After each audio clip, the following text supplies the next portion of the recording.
नमस्कार दोस्तों, स्वागत है आपका हमारे यूट्यूब चैनल रोज़गार वाणी पर। आज हम इस वीडियो के माध्यम से जानेंगे इंडियन रेलवे जॉब्स के बारे में। अगर आप 12th पास आउट हैं तो आप रेलवे की किन किन जॉब्स में फॉर्म अप्लाई कर सकते हैं। साथ ही जानेंगे कि उनका सिलेक्शन प्रोसेसिंग क्या रहता है।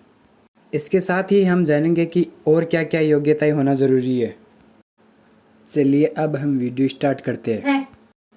रेलवे में जो भर्ती होती है वो ग्रुप ए, बी, सी और डी के माध्यम से होते हैं।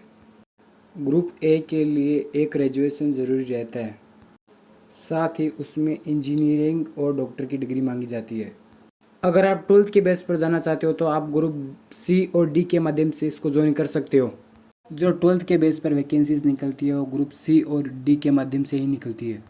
मैं आपको एक बात यहीं पर स्पष्ट कर देना चाहूँगा कि आप ग्रुप सी के माध्यम से 12th और ग्रेजुएशन लेवल तक अप्लाई कर सकते हैं, वहीं आप ग्रुप डी के माध्यम से 10th के बेस पर भी अप्लाई कर सकते हैं।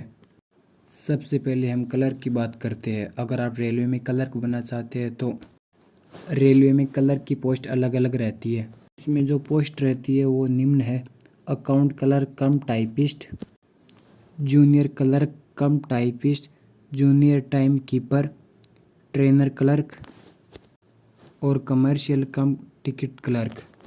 यह अलग अलग पोस्ट है, लेकिन आवेदन सभी में सेम ही होता है। अगर हम इसमें योग्यताएं देखें तो आप इसको 12th के बेस पर कर सकते हो।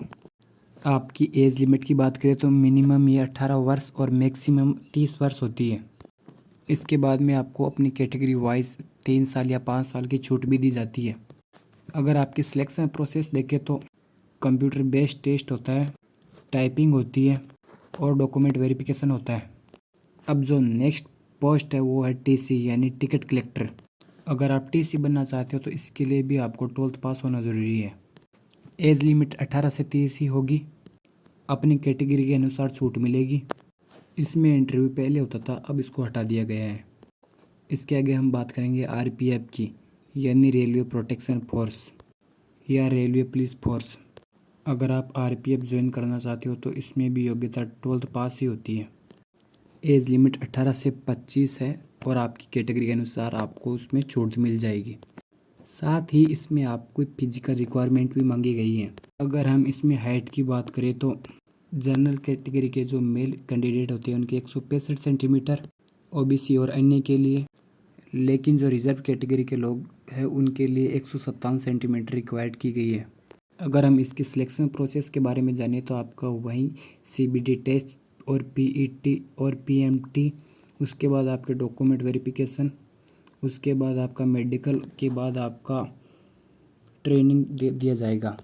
इसके अलावा अगर हम ग्रुप डी में देखें तो उसमें भी कुछ अलग पोस्ट रहती है, जैसे ट्रैक मैन, पॉइंट मैन और रेलवे गेट मैन इत्यादि।